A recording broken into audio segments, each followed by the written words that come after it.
And I want to thank everyone for joining us. We're going to be taking a deep dive into the Can Export programs with my friend Ryan. Ryan, how are you doing? Doing pretty well. Thanks for having me. I appreciate you inviting me to be here today. Well, we always are interested in the different funding programs, and the people at Leyton have been great giving us resources that really know these individual programs and can explain them at a rudimentary level that are easy to understand.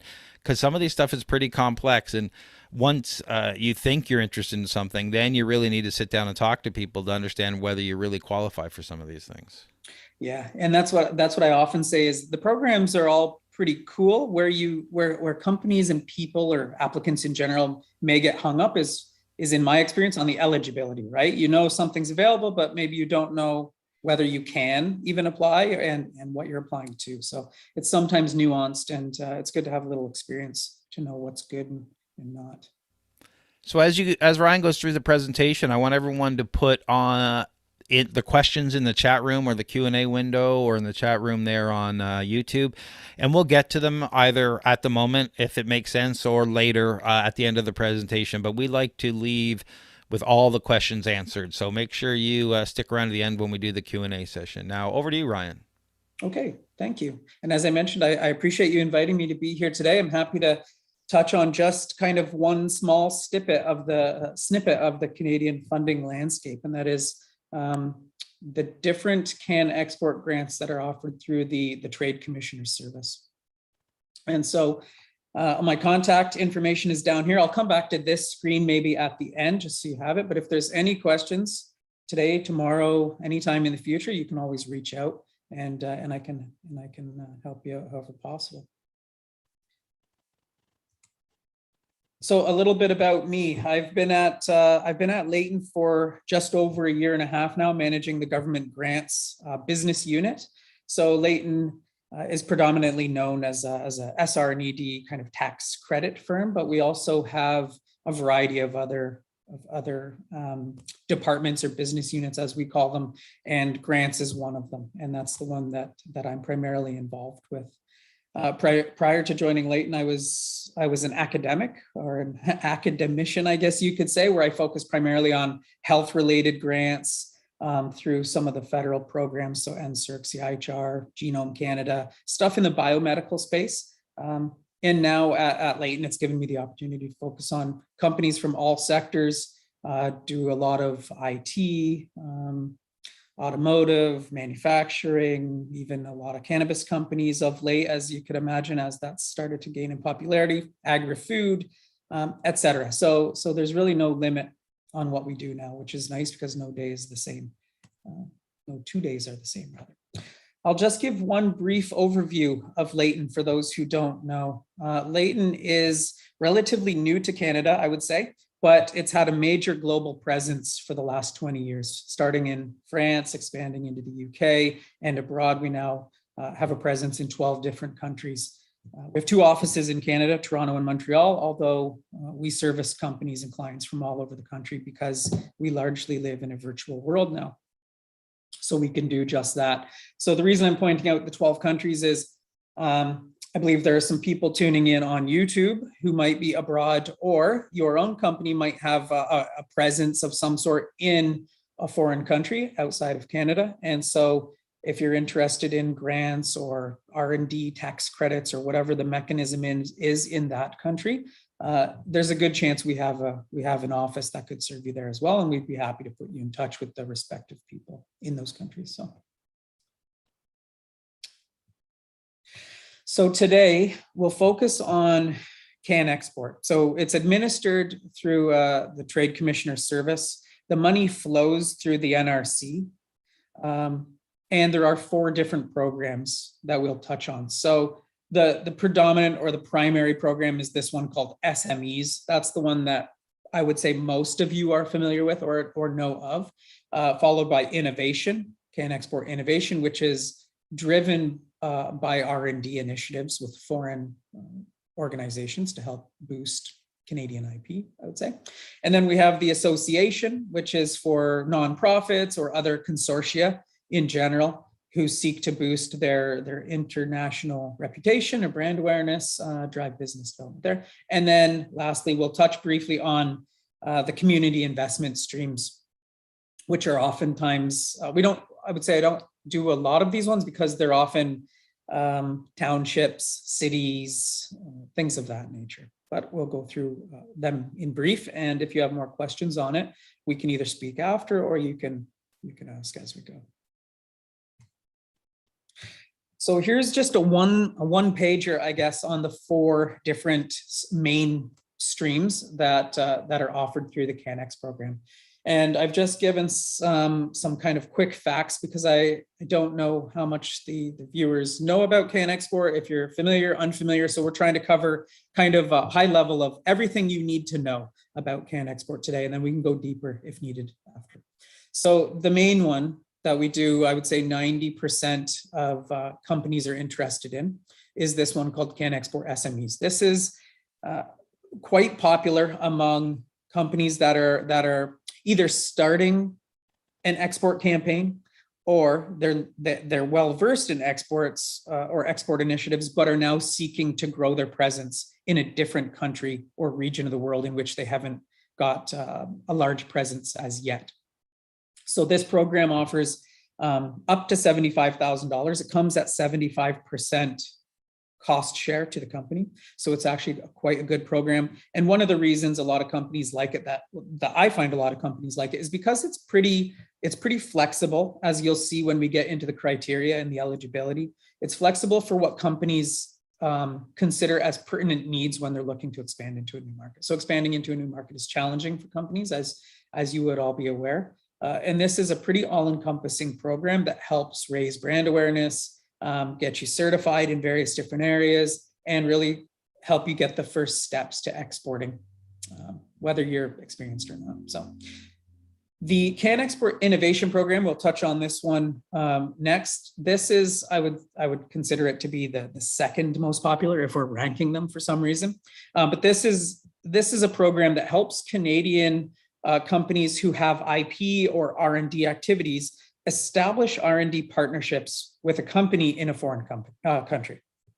So everything for this program starts where a company may have reached out and said, hey, we're interested in your technology.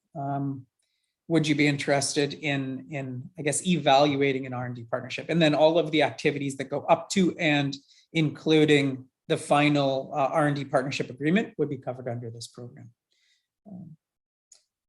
Again, the same financials as the SMEs. It's a 75% cost shared up to 75K. So that's for a $100,000 project, for those of you who are keeping track of size. CanExport Associations. This is a larger potential grant. The intake periods are usually fall. We'll get into that a little bit. And this is for Canadian national industry associations or trade organizations or other nonprofits to pursue international business development activities. So it's pretty all-encompassing, I would say, in terms of what they're offering, or rather, it's quite broad, right? And then lastly, the one we'll touch on kind of in the last couple of slides is the Community Investments Program. So annual funding up to $500,000 to help different communities, nonprofits, or locally based organizations. This is for the attraction of foreign direct investment. So I don't know, the one that comes to mind is if a city wants to attract Amazon to come and open a warehouse or a processing facility or something like that, then this might be an avenue that a city or a community in general could go under to try and get some of that funding. The circles here, I should have mentioned this. This is the green open circles you might see. This is active intakes, actively intaking applications, and yellow just implies the intake is on the horizon. And I'll get into that a little bit in a bit more detail because, for example, the SME program is currently on pause, but there should be some intake information coming about in the fall now.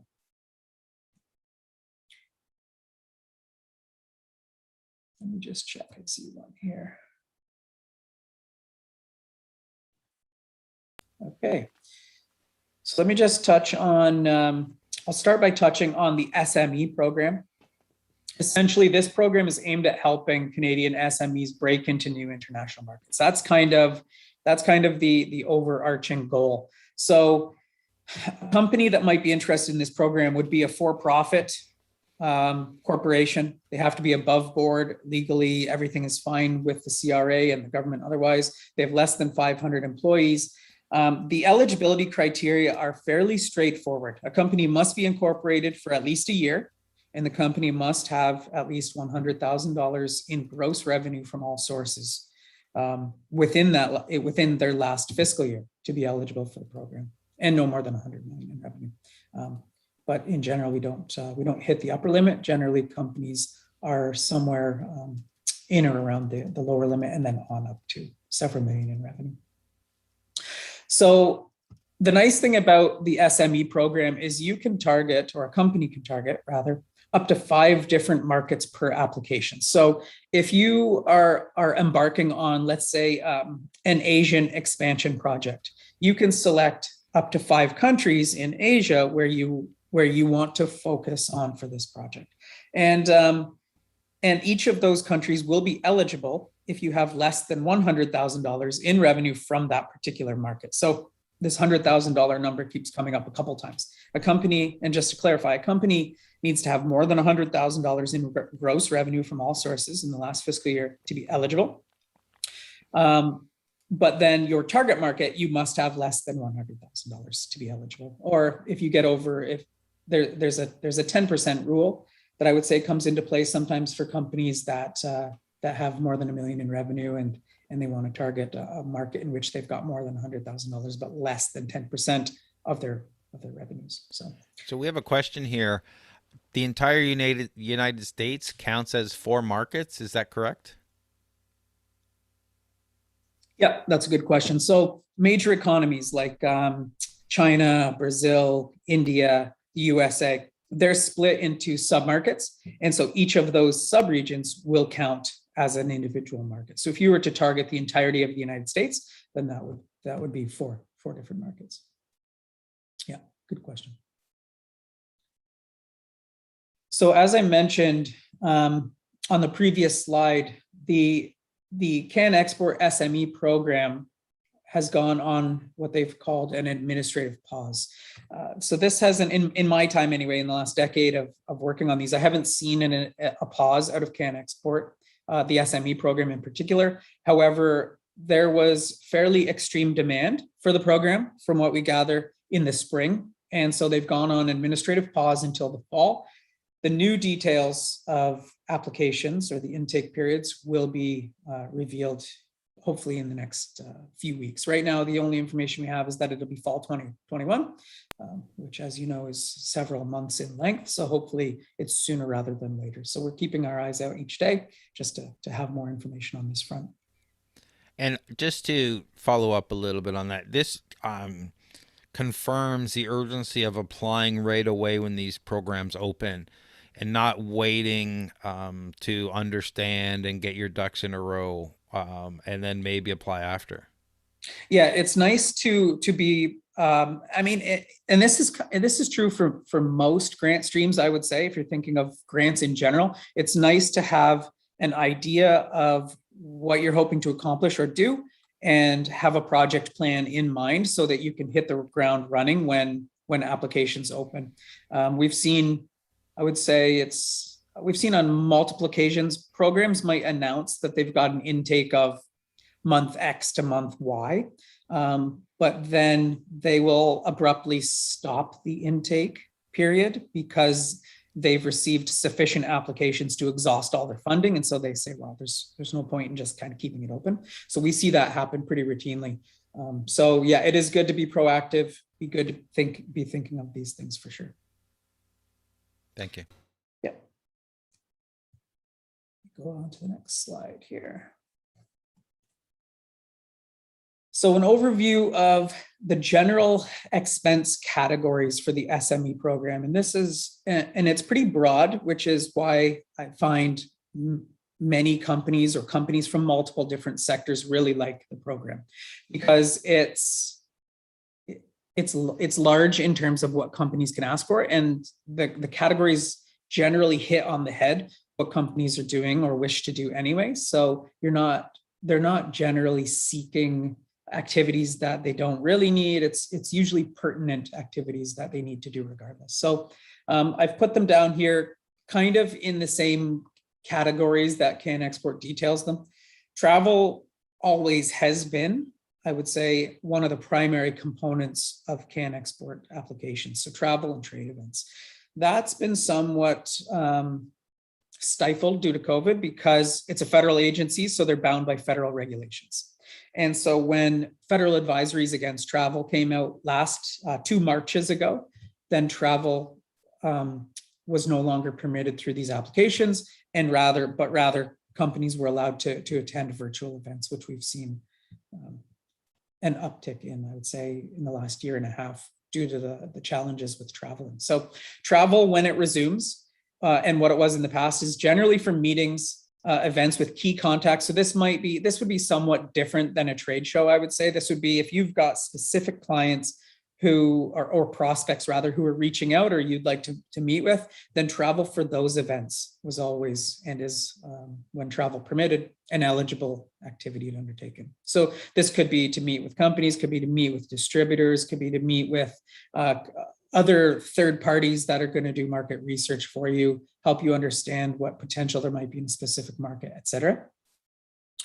Another large category was always and still is trade events. So it's more virtual now than in person because the in-person travel is no longer permitted, but it might be by the time the intake opens again. It all depends on the federal advisories and things of that nature. So this was for trade shows, conferences, seminars, fairs, and it was generally aimed and is generally aimed to help companies offset the costs associated with booth rentals. So getting in front of prospects, holding booths at exhibitions, and it would cover a lot of or help in covering a lot of the costs associated with audio visual. Maybe you need to have chairs, electricity, shipping, things of that nature to get you down to a trade show. And so it was always very popular. Marketing is another, I would say when travel kind of stopped, virtual events picked up, but then demand for marketing materials really became a hot item for companies in general, because a lot of companies were forced to operate virtually. And so digital marketing was kind of a natural go-to for them. And so among the different activities that marketing would cover, the marketing category would cover, is generally the adaptation, creation, or in many cases, the translation, depending on the target market, for different promo materials. So it needs to be adapt. That's right. Yeah. So I'm just reading the notes as they pop up, but not many programs cover marketing costs. This is exactly right. And this is why we've seen a large, outside of the agri-food industry, I would say there's not that many good programs that cover marketing. Agri-food is one of the exceptions where they've still got some really good programs that cover marketing and exports and things of that nature. However, the CanEx program is one of the big ones for marketing still. And again, it applies to all companies that want to establish a presence abroad. You don't need to be in a specific sector to need marketing tools outside of Canada, right? So I put digital marketing and video here. These are big things to establish an online presence now. The other categories are interpretation, which we see from time to time, depending where a company is looking to expand. So you can, if you need to attend a virtual event and you need to have an interpreter, these costs are associated, or these associated costs are eligible. They must be an independent contractor. So the one thing to mention for CanExport is salary costs. Salaries are not covered. They'll have to be contractors or arm's length entities. IP and legal adaptation. So drafting or adapting legal documentation to either certify you to sell a product in a target market, protect your IP in a target market, or engage in other agreements with, let's say, distributors, salespeople, whoever, whatever the case may be, that you need legal representation or protection of your IP before you can get into a market. And again, if you're in agri-food, you might need specific certifications to be allowed to sell your product in a target market. So things of that nature would also be covered. And then along those lines, consultants, this is actually two categories under CanExport, but I've lumped them into just consultants in general. This could be business, tax, and legal advice. Perhaps you don't know the best way to structure something in your target market. You don't know what the tax implications are, the legal implications. But you also might need a contractor to do market research, feasibility studies, or just general, what you might consider to be B2B or even B2C development, depending on what the case may be. Okay. So spending a little bit of time on this program that I won't spend on the subsequent programs as much. And that's because, as I mentioned, this is what I would envision being most applicable to most companies. So this will be I believe it's the last slide on this one, but I just wanted to give a general overview of like, what are the processes, right? We've gone through what's an eligible company. We've gone through what are some of the activities you can ask for. Now the question is, okay, well, how does it work? What forms of funding can I get? Are they grants or contributions, what have you? And what do I need to apply? So the application, I mentioned this from the outset, you can get up to, generally the funding comes at 75%, although it says up to 75%. And the minimum you can ask for is $15,000 for a $20,000 project. And the maximum would be $75,000 request for up to a $100,000 project. Okay, the company needs to be able to cover the remaining 25% of what's awarded. And the way funding can be contributed, this should just say CanExport SMEs commits to funding decision within 60 business days. For actually innovation, they commit to 40 or at least 40. But for CanEx SME, it's 60 business days. So this should be SME here. Financial assistance can come in two forms. And this, in my experience, generally has to do with your history with CanExport. So for first-time applicants and awardees, it generally comes as a contribution agreement. So the company needs to spend the money up front, and then on a monthly or bi-monthly or whatever frequency the company likes to reconcile those invoices and receipts, they submit a financial claim to CanEx to be reimbursed for their expenditures over that preceding month or whatever the time frame is. On occasion, and this generally occurs with companies who are on like a second or third or fourth round of funding from CanExport SME, they can also, the funding can be contributed as a grant agreement. And that generally takes the form of a lump sum payment upfront, and no reconciliations are generally required. It's just your either semi-annual or your annual or your final report is required. So one other thing to mention, just kind of somewhat off topic here, is that because this is a federal program, and all of these CanExes that we'll discuss are federal programs, the fiscal year is April to March. So we're not talking calendar year here. We're always talking April to March. So if you've got a grant that bridges the March-April boundary, you will need to put in a summary report for that fiscal year, and then you carry on until the end of your project, and then after which you'll submit a final report. So the reporting requirements will differ depending on what time frame your award is held over. I can get into more on that if anyone has questions. Otherwise, to apply, as we discussed a little bit briefly, Craig raised the point that it's good to be proactive, thinking about what you need. And this is because to apply, the better you can kind of flesh out your business plan, your objectives, your marketing plan, your approach, all of these things, the better the application will be. If you don't really have an idea of how you want to do something or what you want to do, then it comes across that way in the written application, and it's going to negatively impact the outcome of the application. So I've just written a couple things here. So a business plan, if you've got a business plan or an annual business plan or some snippet of a business plan that would cover why you're doing what you're doing, maybe what challenges you're facing that you need to overcome as part of a project, then that would be great to have. If you're looking to go to virtual events, formal quotes are not required to apply to the CanExport SME program.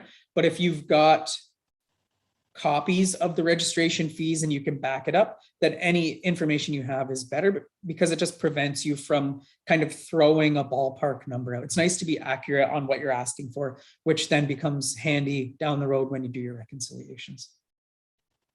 We like to provide links to virtual events or even trade shows, depending on the case, and also like justifying, like, are these trade shows the best in my target market? And that's why we're targeting. What's the rationale for each trade show? Is there going to be 100 focused people in attendance, or are you going to a trade show because it's the biggest one in the world and there's going to be 15,000 people here and you're going after numbers? So information on rationale is always a good thing to have.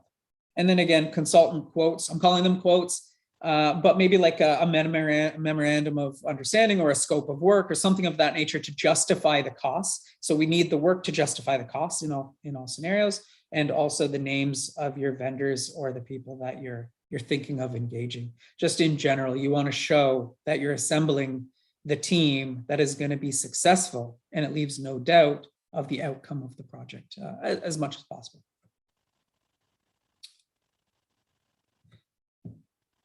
Okay, any questions on the SME that we'd like to get to now, or I can keep going and we can discuss questions at the end. That's fine. I'm going to jump into the innovation one in a minute. Yeah, I suggest keep going. There's a couple of questions, but they happen to do with the program overall. Okay, sounds great. Yeah, and each of these four, we've got, so I'm going to cover the other three programs. Keeping an eye here, we're about a half an hour in. I'm going to spend a little bit of time on innovation, and then we're still doing well to finish off on time, with some time for questions too for people.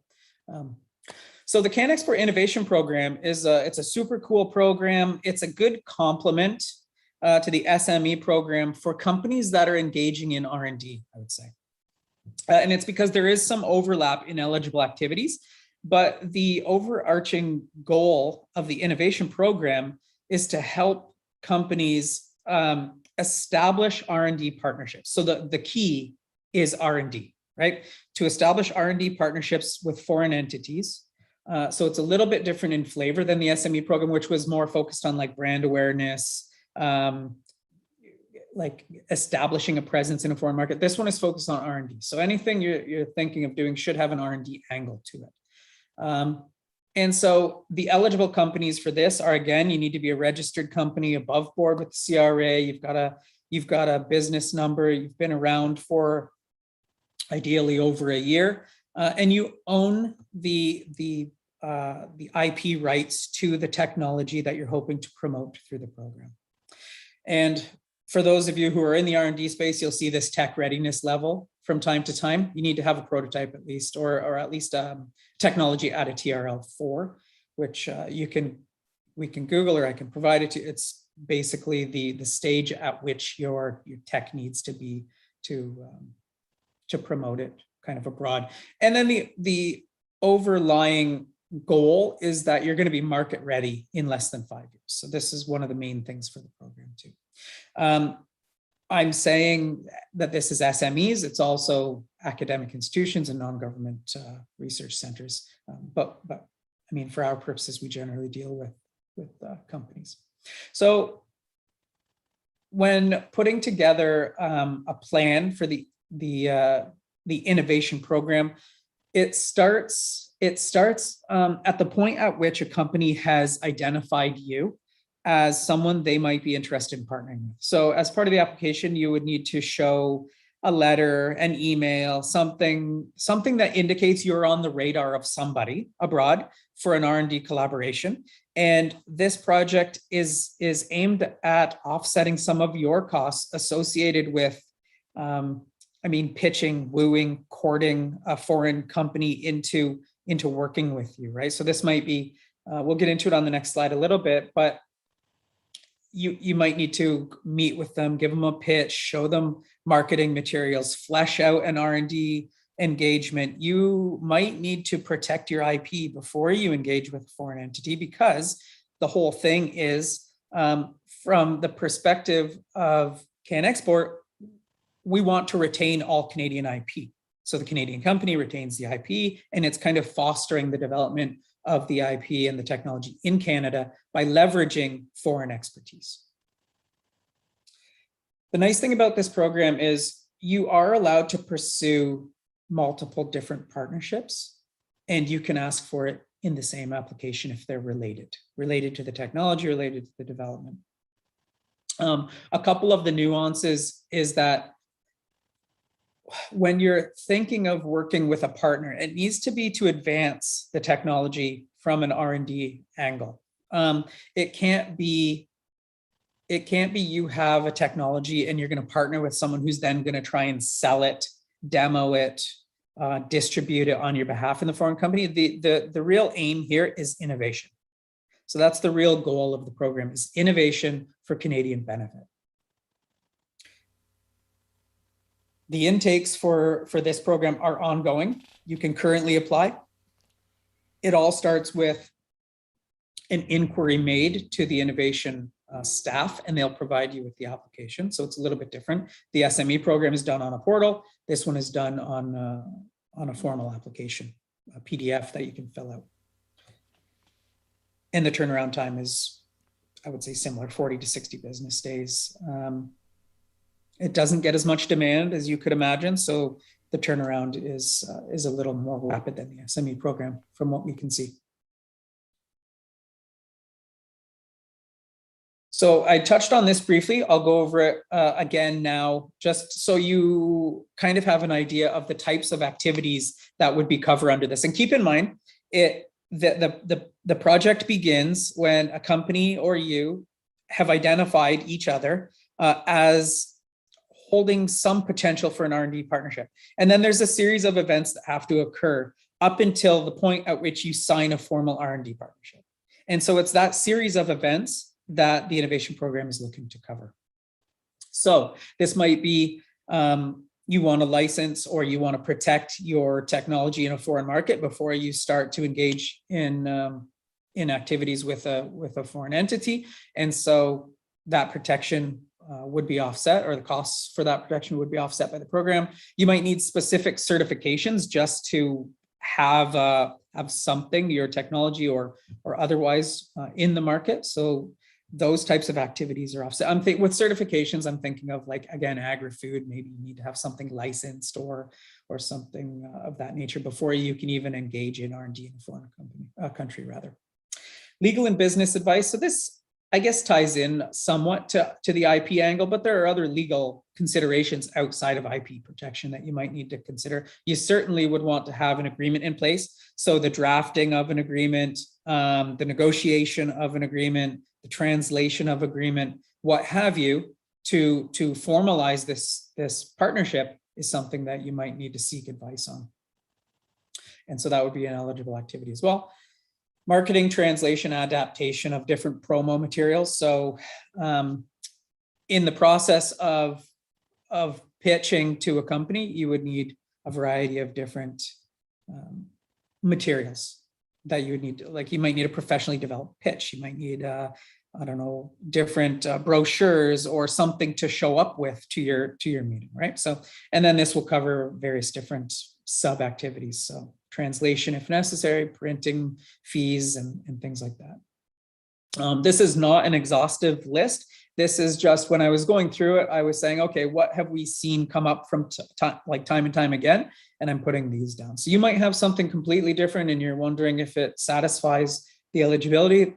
I can either help you myself figure that out, or if you just want information, I can point you in the right direction. Whatever you want, I'm happy to help. Virtual events, I've listed it here. It's not terribly common for the innovation stream because it's not the goal of the innovation stream. So the virtual event would be mostly for the SME program. However, noting that attending virtual events or trade shows or something of the like might be necessary for you to get your project moving forward, they do allow you to attend one virtual event per application. So you can include it if you say, well, I'm going to this virtual event, we're going to meet up while we're there, or we're going to have like a side meeting at this virtual event, then you can apply for it as well. But again, you need to show, like I said, everything revolves around developing R&D, right? And R&D partnerships. So that's the angle you need to have when you're applying. So again, when travel is permitted, and it's getting to the point where the wording becomes, if the target country and Canada both allow the travel to occur freely between the two countries, then you can start to ask for it. It's not a blanket no so much anymore. So you can make the case, depending on where you're going, that travel would be required.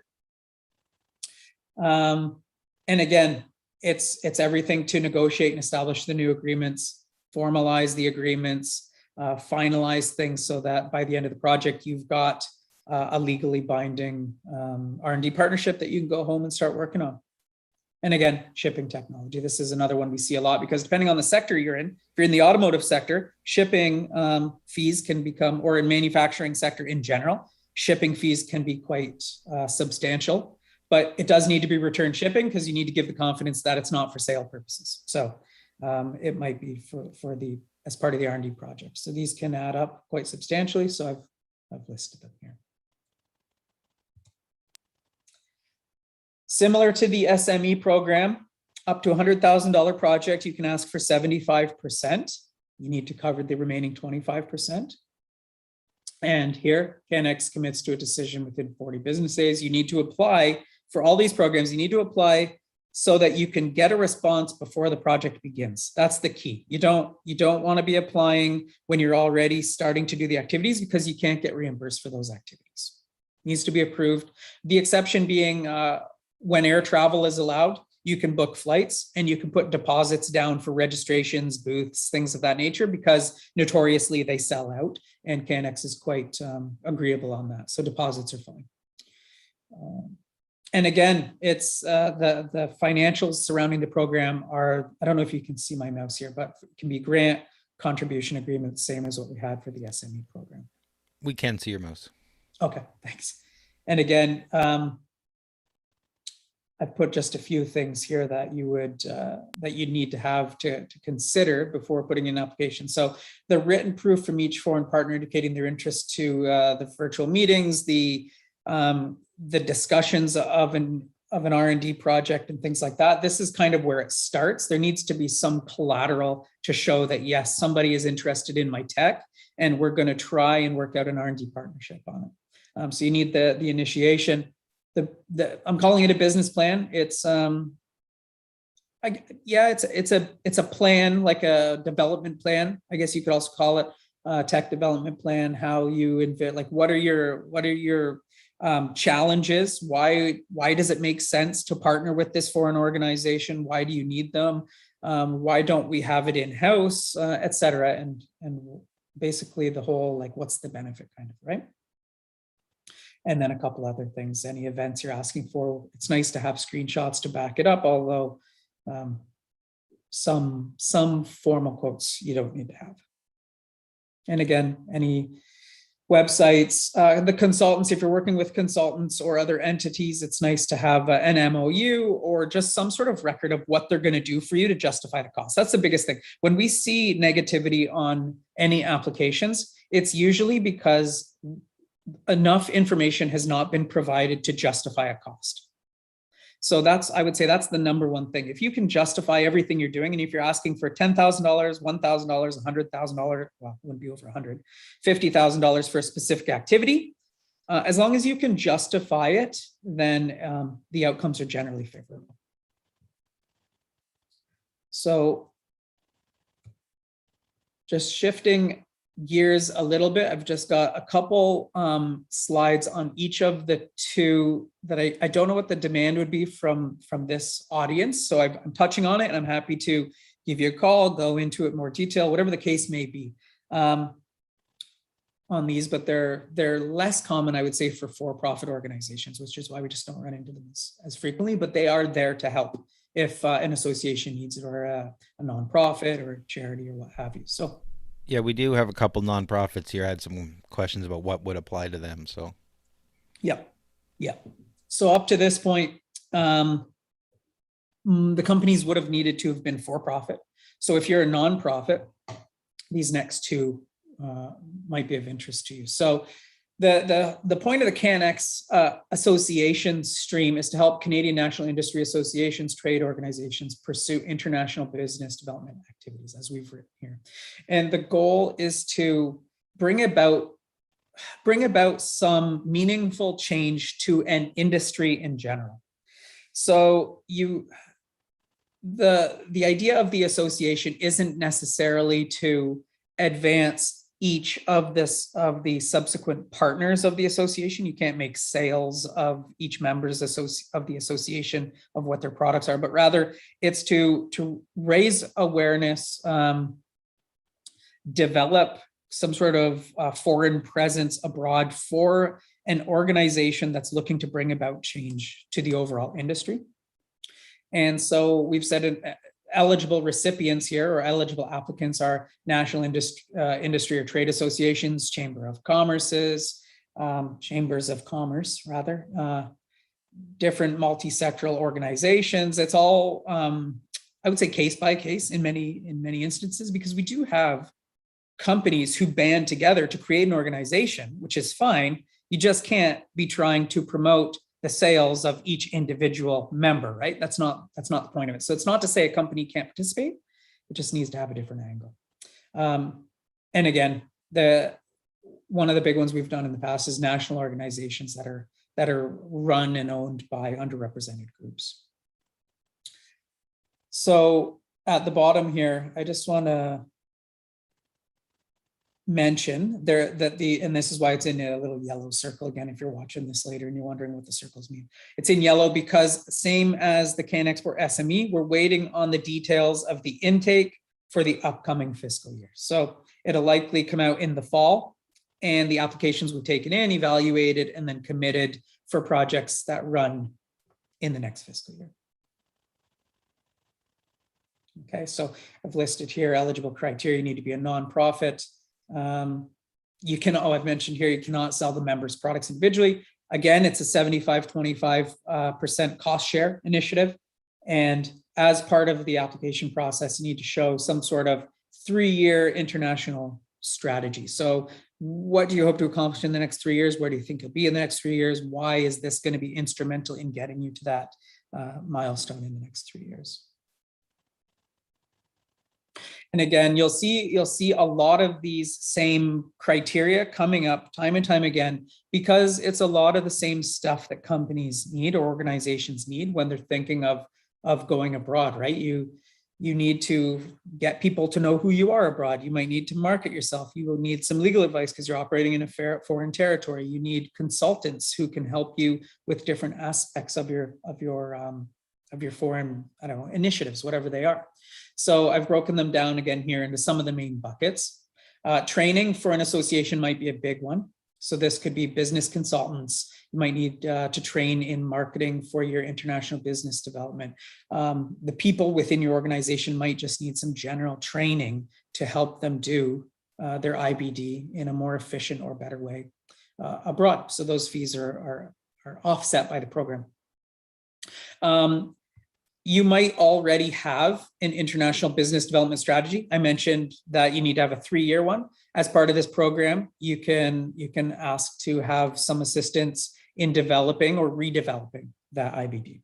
And so as part of it, you might need custom market research, studies, reports, what have you. This will be different for every different company. So it's very hard for me to just kind of throw things out there and hope it hits everyone. It won't, but whatever you need, we can discuss it. And if you've got something specific that's only in your industry, then go for it.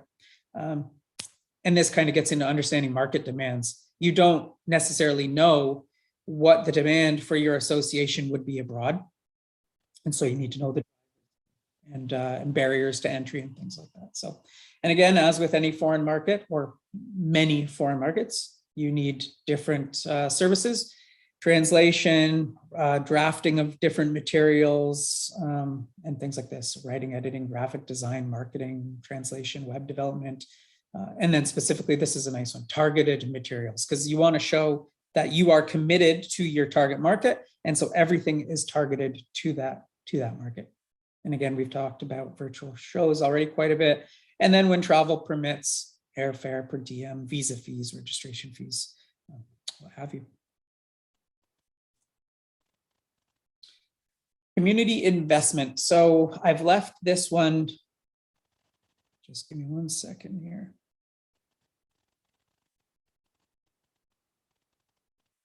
It would be challenging for an incorporated Canadian company. And Anthony, we can talk about it a little bit more so that we can understand the setup. But in general, it would be hard, I think, for especially if it's a known and obvious for-profit company to apply. So you might need to create a nonprofit for that purpose, right? So without getting too much into the specifics of your company structure, I think it needs to be a nonprofit or other charity or what have you. Even if your like for-profit businesses activities are quite noble and doing like what it might be like that gets to the heart of the program, I think just from an organizational perspective, the for-profit might preclude an application. I don't know if I mentioned it, but the association program starts with a phone call or an email to the body, so to the association people, and then they will basically triage you or assess you and provide the application if interested. But I can get into more on that with contact information and things if people want. Down the road, we can do it after. The community investment stream. Admittedly, this is the one that I've done the least of. I've had some technical writing work on these, just for complete like transparency on the webinar. These are largely handled by community personnel, so staff members of cities, townships,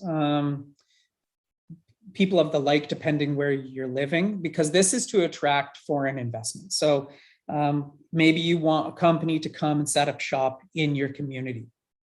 This would be putting together the plan to try and attract that investment from a foreign company or a foreign organization to come and set up, with the drivers of providing services to your local community, creating jobs in your local community. And so you're trying to put on as good a showing as possible to attract that foreign investment. Okay, and so this is oftentimes held at that level. And let me touch on Africa in a moment. So eligible recipients for a community investment is communities, as in my experience is the large one, nonprofits, and then locally based organizations. They're eligible, but must be incorporated and obviously must be able to enter into a legally binding agreement, as is true for all grant programs. You need to be able to say, yeah, we're above board, we're not undergoing any lawsuits or what have you.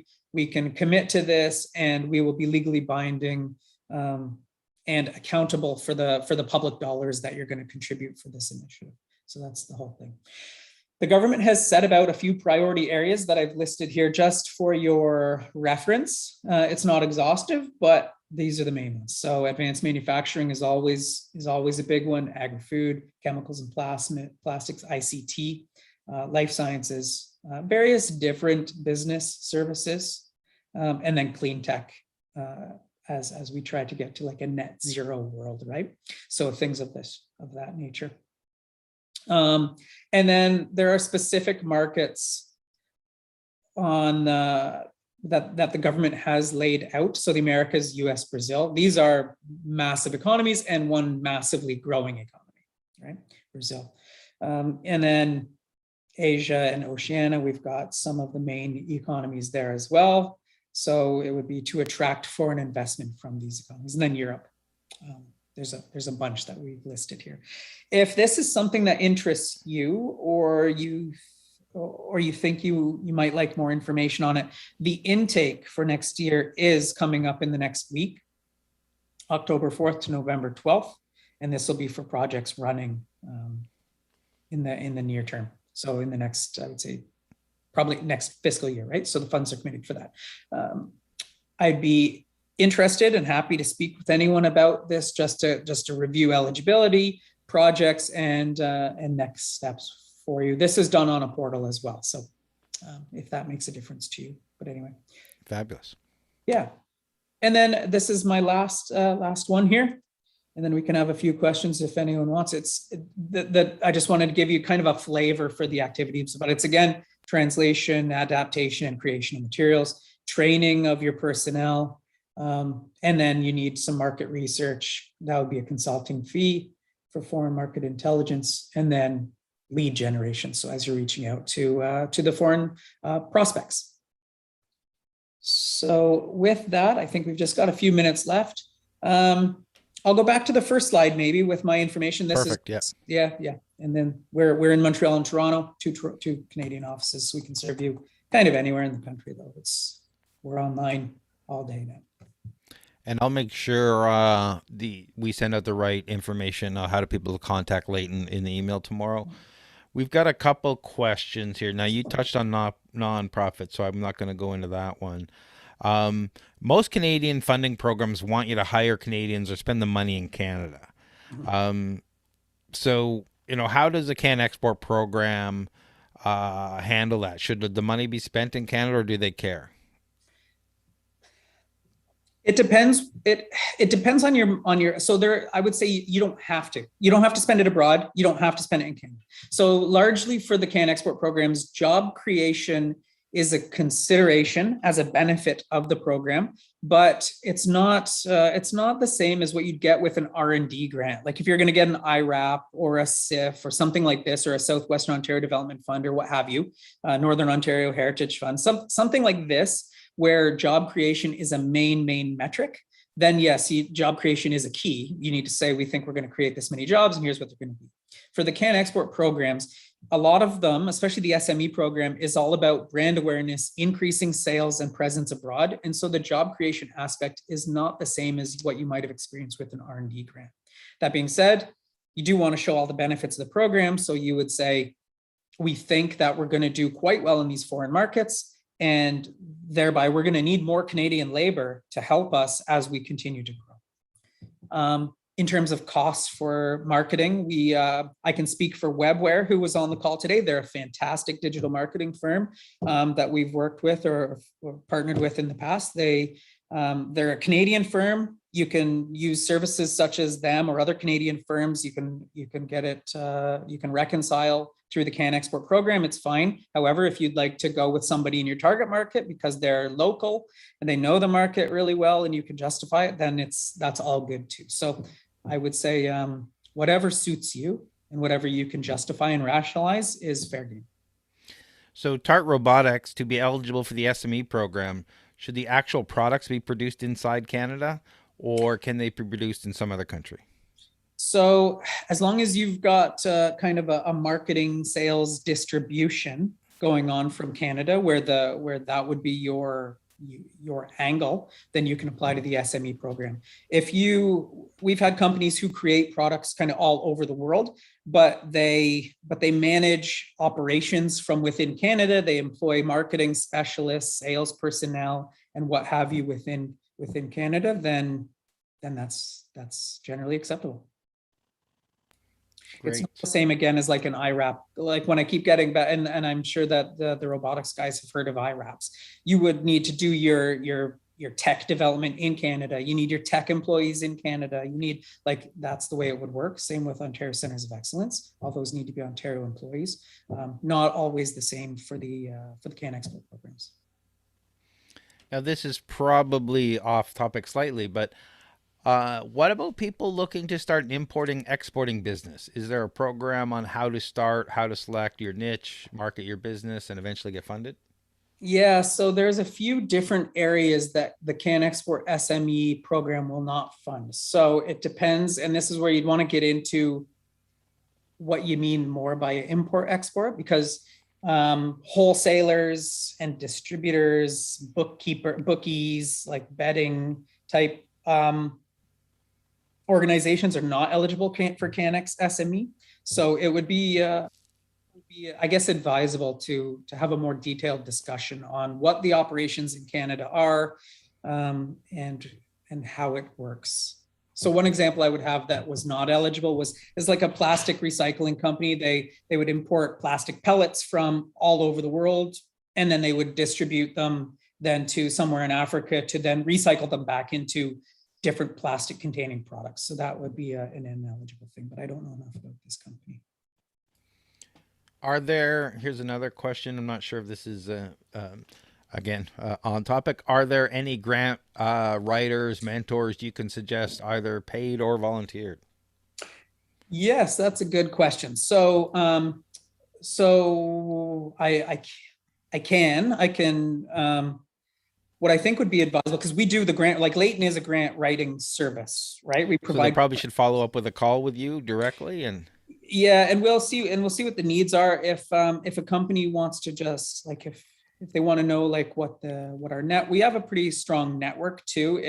If our services aren't perfect for a client, then I'm always happy to refer them to somebody who may be more in line with what they're after. So I'd be happy to have a call, understand your needs, and then if we are not the people who can help you the most, then I can put you in touch with whoever that person would be. great, thank you. And we have another question here from Ollie. What's the benefit for the foreign partner? So this goes back to the SME programs. Why would they want to partner with you if neither party is getting paid? Well, one doesn't mean they're not getting paid for any number of reasons. And two, I can think of all sorts of number of programs, especially like I'm looking at these robotic STEM programs. If I wanted to reach out to universities in the States to do a program so I can get certified and approved so I can sell to this something else, this is something I'd probably want to sit down and talk to you about, to say, there's expenses related to do this research program that I'm working with these universities. And if I get approved, they'll buy my product and they'll do this. There's all sorts of reasons why the third parties may want to use your product to innovate into their product and work together. And I'll throw it over to you. Maybe you've got even more ideas. Yeah, I mean, there are many mutually beneficial reasons that companies partner. I mean, the Canadian company needs to retain the IP, but that doesn't mean that the partnering foreign company doesn't get to leverage the data for their own purposes, right? So whatever the development might be, whatever the data that comes of a partnership, maybe after the partnership is over and the R&D is developed, like let's say it's electric vehicles or something like this, and you're developing a new plug or a new regulator or something like that. Maybe then the foreign company is first in line to license it, like down the road sometime, or something. Like there could be many things. There could be more noble reasons. Maybe you want to develop some new technology that's going to benefit the kids in school, and you need a new educational platform. So you're going to help develop the platform, and then the idea is that the kids in your country are going to get to use this virtual platform first in market, right? So whatever the case may be, there can be many different reasons. I'm just grasping. Yeah, because there's so many different industries here. I was grasping too. Yeah. Thank you, everyone, for all the questions. Thank you for taking the time, Ryan. Just a reminder, I'm going to be sending out all this information in the morning, so you can follow up with Ryan if you didn't get his contact information here. Oh, we got one more question just coming in here. Yeah, I can see it here. This is from Tart Robotics for the SME program. So the application of certifications is an eligible cost through the SME program. I mean, you'd be wise to have another conversation. You wouldn't want to target the US, Europe, and Australia all in one application, but that's kind of a side note. But anyway, those are eligible costs for certifications. Fantastic. Yeah. And so I'll send out the contact information if you haven't got it already, so you can follow up and set up follow-up discussions. Some of these are obviously live now and people should be working on them, and some of them will be opening up soon, and you definitely want to have a plan. And I like how you were describing the plan and what people have to do. Well, think about it. If you're going to spend 50 or 100 grand, you have to figure out, what are you spending it on? What do you want to get back? And all those things seem to be in there. They seem to be logical. Thank you very much for your time today, Ryan. Do you have any parting words? No, just on the last topic that you said, remember all these are public dollars, right? So it's everyone is accountable to the public, the government. So as Craig mentioned, the business plan and thinking ahead, it's good to be thinking of these things. It's all public money. Again, thank you everyone for being here. A lot of great questions, and thanks for the great information. This video will be live on YouTube immediately after, and I'll send out links to everything